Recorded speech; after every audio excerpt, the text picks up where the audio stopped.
Good evening, everyone, and welcome to Our City. We're so glad that you joined us tonight. We have a couple of great guests. I know you're going to want to hear all about the information they have to share. It's October 29th, and I can't even believe, but this is our last show of October. It'll be November next time we meet. But you would think it already is November because we have snow on the ground today. The kids all love it, the parents not so much. Hey, before we get started with our guests, I just wanted to share a couple pictures with you from Halloween at the Y. We had Halloween at the Y last Friday.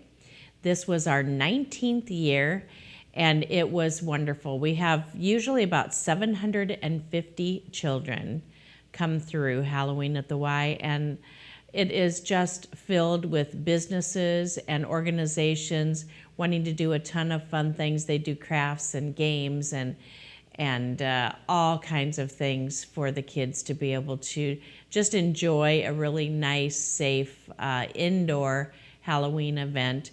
We're excited and trying to plan what we're going to do next year for the 20th, our 20th anniversary.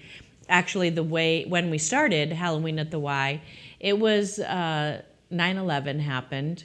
And I was feeling uncomfortable, sending the kids out trick-or-treating. I was hearing from a lot of the families that I work with that they were nervous sending the kids out. And so we thought, well, what can we do here to try to help with some of that apprehension? Because if you recall, nobody really knew what was going on and what was going to happen. And we were all just a little bit nervous. And so we thought, let's just put together an event here at the Y. And I'm telling you, we broke fire code that night. It was so full of people. We've never been able to stop since, and now it's going to be our 20th year. So we love doing that for the community, and great thanks to not only the families that came out and brought their children, but to the businesses and the organizations that came and did activities with the kids, and especially to our sponsors that helped make it be such a great evening for everyone. It's nothing that we can do without the community's help, so thank you.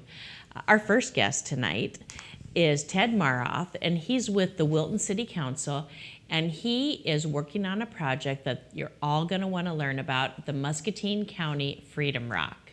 Welcome, Ted. Thanks, Diane. Glad to be here. Oh, thanks for coming. So you and I just met up this year earlier to talk about the Freedom Rock. You guys, how long have you been working on this? Well, it has been about a year and a half. The rock was actually set in place back in March of 2018. Wow. And I kind of fall into projects because I know how to work Photoshop and do some stuff there like you that. go. So we started working on, well, what do we want the site to look like, and so forth. So we went through a few iterations and Sure. a couple of these things and a couple of that. And finally, I suppose what really was our epiphany on our final design and getting into pavers and such was I attended the Cedar County Freedom Rock opening. Their ceremony. Yeah. Oh, in Tipton. And saw how they had done the pavers, and it just really made it almost like a memorial. That when you went there, you just felt a certain sense of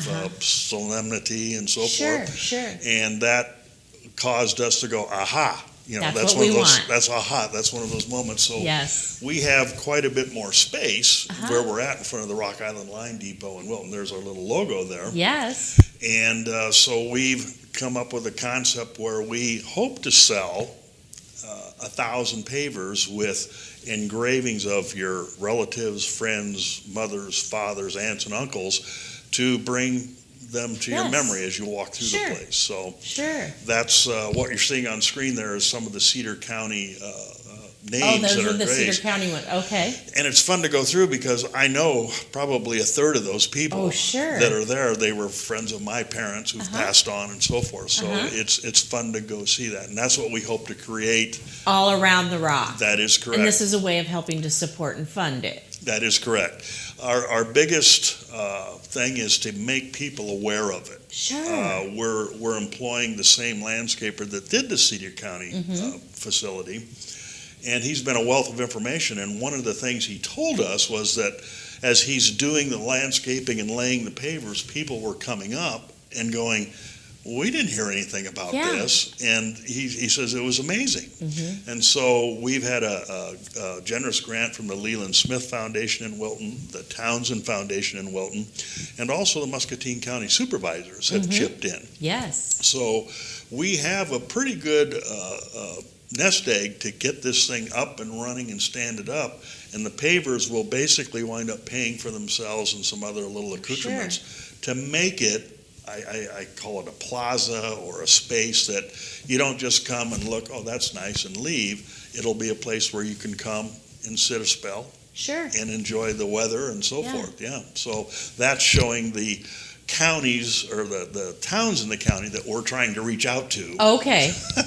Because all of Muscatine County. Yes. Because this is the Muscatine County Freedom Rock, That even is- though it's located in Wilton. That is Wilton correct. is a city in Muscatine County, just like Muscatine is. Yes, thank you for that, because Absolutely. it is a county-wide Yes. project. And I can't emphasize enough how important Muscatine is and how many veterans there probably Oh, are sure. here in town that we would love to hear from. I mean, we've just started selling the pavers, and we're up to about 70 sold so far. Okay. We'll probably sell clear up until April, May of next year. The Freedom Rock, we hope, will be painted and ready for our ceremony sometime in July, August timeframe. Okay. It may not. Bubba Sorensen is the Freedom Rock painter. If you go to their website, you'll see where he's been, and he's quite busy. So we have not received a definite date, but Okay. sometime in 2020. How long does it take him to do this? He takes about 7-10 days. Okay. And part So of- he gets started and works hot and heavy till yes, it's done. Yes, and sometimes he gets in under the wire. The one in Cedar County was, okay, here's the rock, don't anybody touch it, because the paint might be kind of wet on it yet. So, At the opening ceremony? yeah, so, Oh, yeah. So we have to provide him a tent that hides it from the public eye as he Sure. does his work. The other thing that we want to do is he works the design up from anecdotes that come from the veterans. Stories and such. Yes. So a lot of the Wilton boys served in North Africa with Patton. Don't know where, the Muscatine veterans, if they were in that same group because they're so close geographically, Sure. or if some of them have Pacific. Went off to others. Yeah, Yes. so we'll be looking for, when people send in their application, we will respond back. Do you have anything of anecdotal evidence or So stories? that he can bring that into the picture. Oh, I Yeah. love it. Yeah, so if somebody was at the Battle of the Bulge, he might be able to represent that. Or if course. somebody was, flew Eisenhower's Marine One helicopter, he could show that. Sure. Just Oh, things isn't like that nice? So, yeah, it's a daunting task. Oh, sure. But You know- what a wonderful tribute. Well, we hope so, yeah. Oh, I'm sure. I And- am sure. And we really appreciate your help, Diana. Oh, with you my on pleasure. board, that's a big shot in the arm for what we're trying to do. Oh, I wouldn't want to miss it. Anytime that we can recognize our servicemen is Yeah. very important to me. I did an interview this afternoon down at the Muscatine Journal, and he says, well, why are you doing this? And, well, as a kid, you just don't recognize No. the enormity of people sacrificing Sure.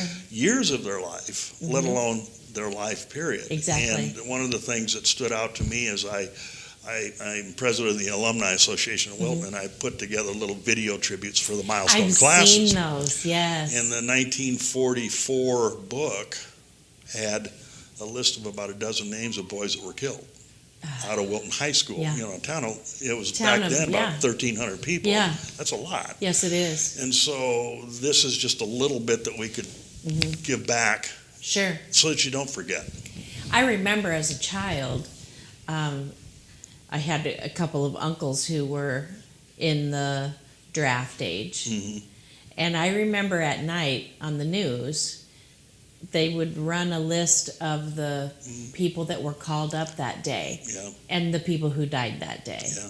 Yeah, and because many of them didn't make it 75 hours. Yeah. And so it was, I guess it's just, we have a fine military tradition in this country, and You go to the Vietnam Memorial, and I see the name of the kid I used to ride tricycles with. He's up there, and in a small way, we're just trying to do the same thing. Exactly. That we don't forget, and we Right. do remember the sacrifice. We may not say it every day or whatever, but something like this that's permanent helps say, yes, we remember and we appreciate what you've done. So, like if you go to the memorials in Washington, D.C., it's that way. I mean, quiet, out of reverence. Yeah. It's very, very moving. I was at the Pearl Harbor Memorial in Hawaii, and it's the same way. You know, and the Trail of Tears. I mean, you can.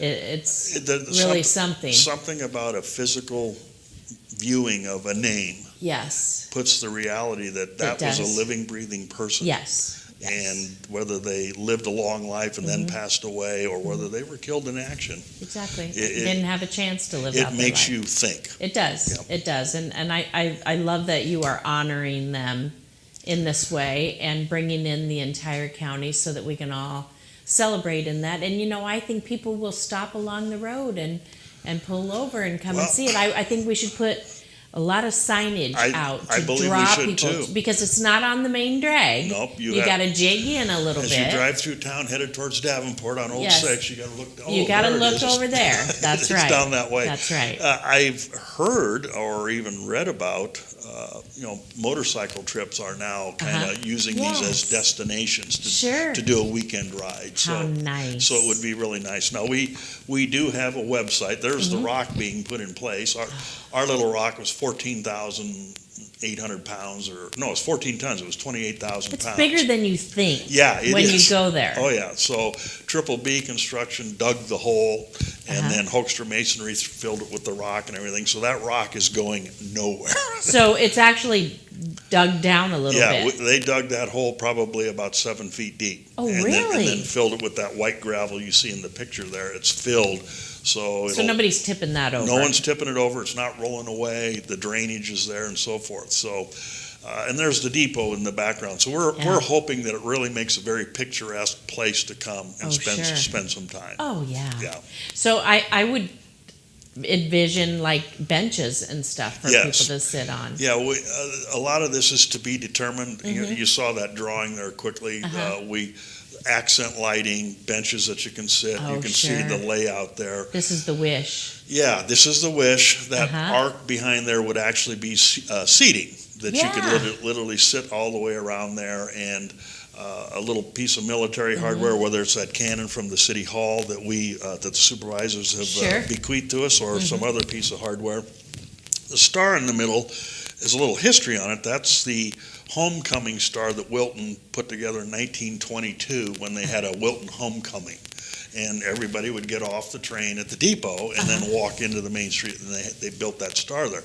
Well, that thing was covered up for 60 years. And then when they renovated the depot in 1991, they go, what are we hitting here? And it was that star. It was that star. So Isn't that neat? So they peeled that away, and you see the 5 little circles in there? Those will be bronze medallion of the 5 different services that we put around that star. Yeah. So yeah, we've got a lot of good ideas, and as with anything in life, it may be a compromise that if the guy comes in, what are you thinking of? You can't do that. It'll explode or something. Okay, well. But that is the wish, as you said. Yes, absolutely. Yes. Oh, amazing. Are you going to come to the opening? Oh, my pleasure. Oh, I wouldn't miss it. Well, and then we'll have to have you speak, Sure. And then we'll have a PowerPoint that will fail on you. So don't do it. So you have to add, so you have to ad wing lib. it. Yeah. Yes, that's right. So what people need to know is, how can they buy a paver? Okay, thank you. We're starting to put applications in various places, physical paper applications. Okay. Chamber of Commerce, different places, stores. This will be an ongoing process. You can go to the website, www.muscatinefreedomrock.com, and you can download And the form and print it there. And then mail it in with the check. And the mailing address is on it. We have a Facebook page, so we're doing our best to try and make it easy. But we do realize that some people just don't want to go to the web and do that sort of thing. So call us. We'll send it to you in an envelope if that's what it takes, or come to the Wilton Development Corporation office in the Wilton Community Bank building, and you can fill it out there. We have forms there. Okay. So more and more posters are going up. So that's about the. Looks like you have different sizes. Yes, we have 4 different sizes. Thank you. Largest is 250, gives you 4 lines of text if that's what you want. 140 characters, I think, is the limit. 250, 150 for the next size down, 100, and then the smallest is 50. And I have to tell you, it's whatever floats your boat, because the $50 ones are just as outstanding, because the name is there, the rank is there, or when they served, it does the same thing. Okay. It's just how many lines you can Correct. fit on so there. that thing that's up right now on the screen, that shows you the comparative size of what you're getting for the money and so forth. Yep. So out of all the ones that I knew that Cedar County did, most of them were in that 150, 100 range. Sure. And a couple 250s and a couple 50s. Right. So again, I talk about this. I'm like free associating now, so I don't know if I'm making any sense. No, you're doing or fine. If you're going like to stop. No. You're doing fine. But just call us. Call the number. Go to the website. If you don't want to print it out, call us. We'll mail it to you. Okay. Call me at home. Sure. I'll drive it to your house. I mean, we want this. We want this thing to work. We do. Yeah. And I just love it how you're welcoming everybody to be a part of it. So this truly is. It is. A county-wide effort. And so, as I mentioned, I'll be speaking to the Kiwanis in Muscatine next week. There's other groups, the Rotary, the Lions Clubs, the various VFWs around. So, and we have a committee in Wilton, Becky Hansen, Becky Allgood, Cindy Teets, George Leggins. A lot of us are, dabbling in different things as we go. And again, the biggest thing is we want people to know about it. Yes. And getting the word out is tough. You'd think in the technological age that we are in, that it would be much, much easier to just make sure that everybody knows. But my goodness, I still have people say, what do you mean you have Halloween at the Y? Well, I never heard of that. Yeah, I think it all boils down to the old days of newspapers. They called it impressions. Until you make that 250th impression, somebody doesn't go, oh, wonder why I didn't see that before. Yes, didn't catch their eye. So all we can do is keep beating the drum, beating the drum. And the more people and the more venues that you can share the story, the more opportunity you have for that many more people. That's right. Now, my friend from California that sent me the $200, because he saw it on Facebook, I'm going to buy one for my Grandpa Long, who was a runner in World War I. That's all he ever said. He never said anything about it. That to me it sounded like he was running for coffee. Yeah. Well, you see the movie that's coming out.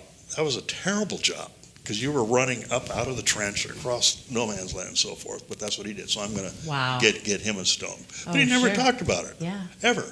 Now we'd see his stuff in the attic. We'd go in there and there'd be his sword. I don't know how he smuggled that home. Who knows? And a German helmet and his doughboy helmet and. I suppose they overlooked those things in 1918 or so. I suppose so. I suppose. Although I have our son-in-law did 2 tours in Iraq and 1 in Afghanistan, and he brought me home some stuff out of Saddam Hussein's palace. Oh, did he really? Yeah. Oh, boy. Yeah. I had a friend of mine's son was over there, and he would post pictures of the playhouses that that guy had. And he had a ton of stuff. So. Oh, yeah. Well, very good. I'm so glad that this project is going, and I first learned about them through the Muscatine Garden Club, so I'm sure that they're going to want to be involved in as well. I would love to talk to them. Absolutely. Yes, they're a wonderful group and doing different things like this, and they do a lot of things with the Daughters of the American Revolution also. So would love to talk to them as well. Yeah, again, it's the more the merrier. Oh, you bet. I love that idea. And it's a county, Muscatine County. Sure. And it just happens to be stuck in front of the Rock Island Line Depot in Wilton. But yeah, it is a county-wide effort, and we we welcome people from the other towns to come and sit with us, talk with us. Hey, here's an idea. We'd love to hear it. And there we go. There's the rock. And while you're out there, you can go eat lunch. I ate lunch at the Wilton Cafe the other day. Yeah, we got that. The Wilton Cafe owner is renovating the old Dairy Queen. He's calling it Artie's. And we're all going soft serve ice cream. Can't wait. That's right. That's right. So yeah, you can come out there and make a day of it, you know, and sit at the Freedom Rock. The Candy Kitchen is now open all still. Kinds of stuff. Yep. One of our daughters lives in Moscow, her and her husband and 2 boys, and they go to school in Wilton. Right. So they're over there all the time, and we go there for the ball games. Well, we call Moscow the suburbs. So. Oh, sure. Off on the edge there just a little bit. That's right. Well, thank you so much for coming. You know, you're going to have to come back when we get closer to the date. Oh, absolutely. When we start talking about the ceremony and what all we're going to do. Well, I'm hoping I can call on the Muscatine's Muscle Force entertainment, perhaps, speakers and so forth, because we really want to make it, kind of a fun celebration. Huge celebration. Absolutely. You betcha. And it sounds like it's going to be close around the 4th of July, too. That would be ideal, but... I know. We don't always get to pick, No, we don't, no. So it might be closer to like Founders Day at the end of August. Or Labor Day. Sure. But definitely warm weather. None of this snow stuff that we have to put up. Or Veterans Day, which is coming up. Yeah, that's true, too. Well... Isn't it coming up? The 11th, yeah. November 11th, sure. Well, we got all year, so we're going to work at it. That's right. Okay. Thank you so much for coming. Thanks, Diana. All right. Hey, I just wanted to share a couple of save the dates with you while we get ready to transition into our next guest. Next week, our guests are going to be Betty Collins. She's with the library, and she's going to talk about the Lena program. And also we have Lieutenant Greg Bach with Salvation Army. He's going to talk about the Christmas basket program. But I would like to ask you to save the date for the casino night. So the Muscatine Community YMCA, this is going to be our 3rd annual casino night fundraiser. It's this fundraiser goes to help us be able to provide memberships for families that perhaps couldn't afford to buy a membership, and we really want them to be able to be involved and have the kids in all the different programs and the different things that we have at the Y. So this is something that's really important to us because we want to have our doors open to everyone. So the casino night is November 8th. It's going to be at the Pearl Button Museum, the National Pearl Button Museum. I got to say that or else I'll be getting in trouble from Terry Eagle. And anyway, please go on the WISE website or the WISE Facebook page and learn more about casino night. It's a wonderful opportunity for a date night, you and your spouse. We have food and drinks from Geneva Country Club there, and you don't have to be a gambler at all. It's just a really, really fun evening. You won't regret it if you go. Next, I'd like to have you save the date for Coffee with the Mayor. The next one is going to be at the Salvation Army. You know, there are a lot of folks in Muscatine who don't have enough food in their families, and we are very fortunate that there's a place that you can go any day of the week in Muscatine and be able to have a hot meal. And one of those places is the Salvation Army. So I've been trying to get out and about for Coffee with the Mayor at different places. Lots of times we have it at Happy Joe's. They're a wonderful venue. We have a really nice room there that we can host and sit and visit. But there's a lot of people that struggle to get out, or it's a little bit of an issue. So we've went to Sunnybrook. We went to Bickford this month, and next month in November, the 18th, we're going to go to Salvation Army, one of the days that they serve lunch. And so you can come to Coffee with the Mayor, and you can have lunch, and we can sit and visit with our neighbors at the Salvation Army. So I'd love to have you join us. And our second guest is here now and ready to go, Whitney Howell. She's with the Muscatine County Early Childhood. So it's Early Childhood Iowa Muscatine County, ECIMC. And she is also, welcome Wendy. Hello. Whitney. Whitney is also taking the lead in a new program called the Muscatine Community Diaper Bank. Yes. Right. Yes. All right. The community diaper bank is coming. Yes. It kind of came out of nowhere, honestly. It did. I got an email saying, Yeah. you know, let's all get together and talk about this project. Yes. So it kind of started, some congregations in the community held a diaper drive because they knew there was a need. Sure. But once they had their diaper drive, they found out that this is a much bigger need Than they thought. it was going to be. Yes. So they got a bunch of agencies together, started brainstorming, and we're starting our own community diaper bank. Kind of like the food pantry, Very only for similar. diapers. Yes, very similar. So when I started doing all this research, I was most surprised to find out that diapers are not covered by a government assistance program like WIC or No. food stamps. Yep. So anybody who's struggling to buy food or struggling to find any other basic needs, diapers are not something that really there's any aid for. No. And another number that really shocked me was 1 in 3 families in the United States are in diaper need. Wow. Yeah. That's so high. It is high. It's extremely high. So in starting this community diaper bank, we have to fill our bank. Yes. So we are hosting our first community diaper drive, Okay. November 10th through the 17th. So a whole week. A whole week. Yes. All right. We have a whole week, and we're asking everybody in the community to purchase diapers to help us. Any kind of diapers? Any kind, yes, because Okay. we're starting with. Any size, any brand? Yep. Okay. Yes. There's no specific brand. I will say that larger sizes will go faster. Oh. If you think about buying newborn diapers, your babies don't stay that They newborn don't. size very Not very long. often. Yeah. So the middle and larger sizes will go faster. But Okay. we're accepting all sizes, all sizes. brands. Yep. So what do they do with them? So during that week, the 10th through the 17th, Okay. they can drop off their diapers at area churches in the community, the YMCA. The Salvation Army is one of our collection sites. Pearl Plaza, the Muskie Early Learning Center, MCC, and on that Saturday, just that Saturday, there's a drop-off at Walmart, Okay. just that day. Would that be handy? You could buy them and drop Yes. them right in. Buy them right Yes.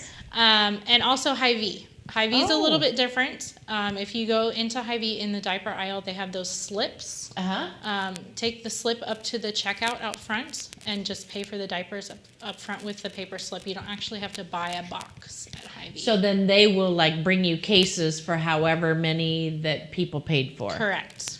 Very good. That's got to be easier even. Yes, even easier. Yeah. You don't have to go drop it off Easier for the somewhere. people and easier for, yeah. Yeah, You don't even have to go drop it. Nice. very nice. Yes. So then, so the first step is going to be to collect all these diapers. Yes. During the diaper drive, the 10th through the 17th. And then you're going to get all the diapers from these places. And where are you going to take them? Very good question. Okay. So we got some warehouse space donated. Uh-huh. Warehousing Solutions here in Muscatine has donated space for the community diaper bank to be housed. Uh-huh. So all of these diapers will then be brought there, and we will repackage them into packs of 25. Okay. So all of the packs will be uniform, 25 diapers in a pack. And then community agencies, such as Public Health, the Y, the Salvation Army, anybody that works with families can then kind of place an order to the bank and have diapers on hand. So then families can go to all these agencies in the community and say, I need diapers, and that's where they can get the diapers. So they're getting the diapers from agencies that they're already maybe working with, sure, or they're going sure. to. They don't have to go to another place just to get diapers. That's a good idea. Yeah. So the bank is really just a place where we're going to have the stock, Okay. and then it'll go out It'll be like the warehouse. Yes. Yeah. Just like a warehouse. So you're going to have somebody there that's going to unpack all of these diapers, sort them by sizes, and then Yes. repackage them in groups of 25. How are you going to do that? It sounds like a lot of work, right? It does. We will be looking for volunteers when that time comes. Okay. We're starting out with all of the agencies that we partner with to distribute them. We're asking them to donate some time to help us get things started. So, for instance, if Public Health signs up to be one of the agencies to distribute, they will give us some time to help us package. Okay. What are you going to use to package them? Shrink wrap, actually. Oh, fun. Yeah. Okay. Yeah. So some other we've been working with a lot of other diaper banks. Because these are in other places. They are in other places, yes. There's not very many in Iowa. There's actually only one right now that's part of the national network. But we are planning to be a part of the national network once we start distributing. But yeah, it's not very many of them. But yes, we have reached out, and some of them just use Ziploc bags, the large Ziploc bags, or saran wrap. But we're going to use shrink wrap. Okay. I would think that would be more cost effective, too. Yes, I think so. I think so. I could see where the Ziplocs might get a little bit pricey. A little pricey. Yeah. Yeah. So the families can get diapers how often? I believe it's twice a month. Okay, so they would. We're not out to supply your whole month's worth of diapers. Okay. We really want to help you fill the gap. So what you're running short at the end of every month or every week or whatever it is for you.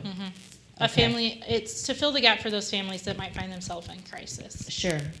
Because number one, we don't want families not changing diapers as frequently as they need to. Yes. Not a healthy situation. It is not a healthy situation.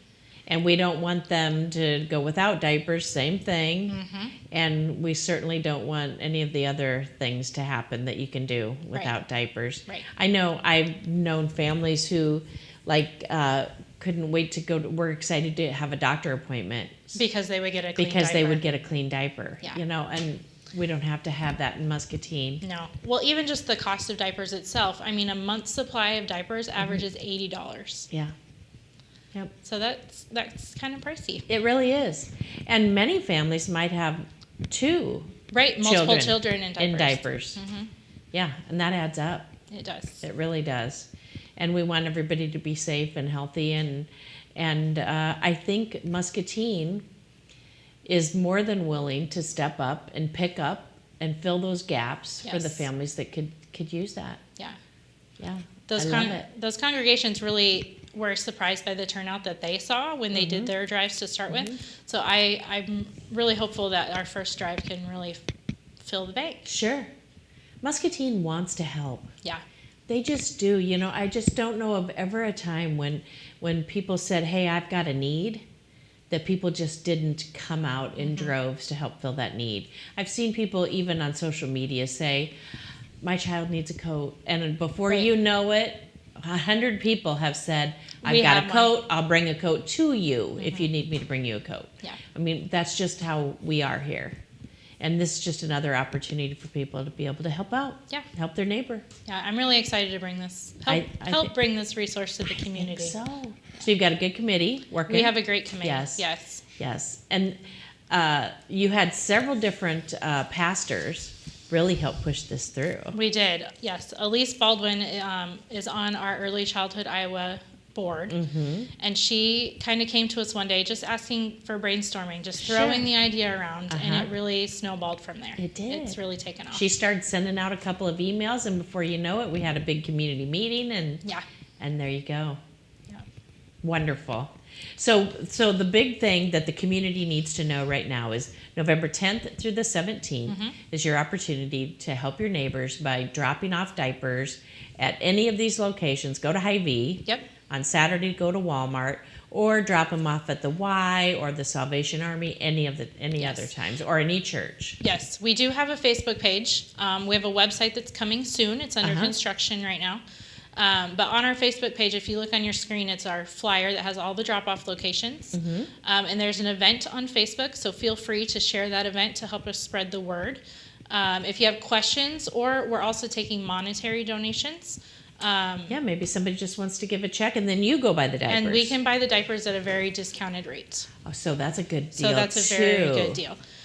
So our email is on that flyer and on our Facebook page, as well as the phone number that'll take you to the early childhood office. So they can call that number if they had questions. Yes, or email questions. Okay. What do you think will be the earliest that diapers will be available to families? Our first distribution to agencies is going to be in January. Okay. So middle of January is when families should be able to reach out to those agencies. Will there be another drive day besides the 10th through the 17th of November? I'm guessing we'll do another one in the spring. That would be my guess too. Yeah. And then I bet it might take a few before you realize how often you need to have them. Yes. Once we see what the need really is. Because I don't think it's something that you want to be having people drop off all the time. No. You want to have set time frames of this is the drop off period. Yes. This is the drop off period. Otherwise, I think it would take more staff Yeah. to try to man that. It'd be a lot more work to. I think so too. Yeah. I think so too. Well, thank you. Yeah. Thank you so much for bringing this to our community. I think it's just another way that we can help fill the gaps and meet the needs of area families as everybody's trying to work and do the best that they can to make ends meet. And every little piece that we can help like this, it just goes with our food pantries and our bags of blessings and our Christmas basket program and all the different ways that we can come together and help one another. Fill that gap. Fill that gap, and everybody can thrive and succeed together. Thank you very much. Thank you. I'm so glad that you came. Thanks. So we are about ready to close out the night, and I just wanted to thank both of our guests, Ted Maroff, and certainly we want to thank Whitney Howell for coming and talking about the Community Diaper Bank. But also I wanted to remind you that we have no council meeting this week. It's actually Halloween. So it's going to be trick-or-treat night, 5:30 to 7:30 in Muscatine. It's going to be cold. It's going to be snowing. They're saying we might break some records for trick-or-treat night. So I was going to ask everybody to please make sure that as you're out and about on Thursday night that you are very cautious and careful of all the children out trick-or-treating. The weather forecast makes that even more important. It's going to be harder to see the kids. I know that there are several indoor things going on. There's a trunk or treat going on. And one of the things that I've seen talked about is that area nursing homes and assisted livings are opening their doors. So if you're a little bit apprehensive about taking the children out when it's going to be cold and snowy, one great idea is just to take them to one of the assisted livings or nursing homes and trick or treat there. It would be such a win-win because the folks that live there, I'm sure, would love to see your children in their costumes and get to smile and laugh with them. So there's a lot of choices, but if you are out and about on the road, still be very, very careful of the children and have a wonderful evening.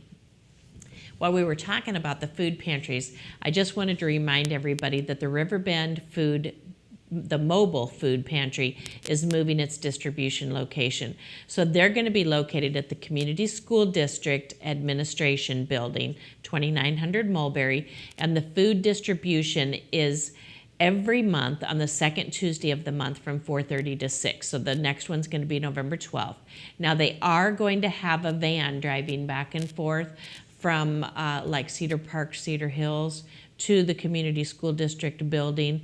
So those folks who don't have transportation can still have an opportunity to get food from the mobile food pantry. So look for information on that coming out, but every second Tuesday of the month, 4:30 to 6. And the only requirement that they ask is that you have a child in the Muscatine Community School District. Please remember, everyone, that Saturday night, set your clocks back 1 hour. You don't want to show up at church. Are you going to be late or early? I always have to. We've done both ways in our family. So don't forget to set your clocks back. Sad thing, I read today that Happy Joe Whitty died today at 82. He was such a wonderful man and did so much bringing fun for everybody in the community. How many kids have had a great time at Happy Joe's? So say prayers for his family if you would. Also, just making sure that everybody has a great time on Thursday. Reminder that the trick-or-treat time is 5:30 to 7:30. And next week, our show will be in November. And as I already said, we'll have Betty Collins with the library and Lieutenant Greg Bach with the Salvation Army. And he's going to talk about the Christmas basket program at this time. So thank you so much for joining us. Stay warm through this unexpected early snow, and we will see you in November.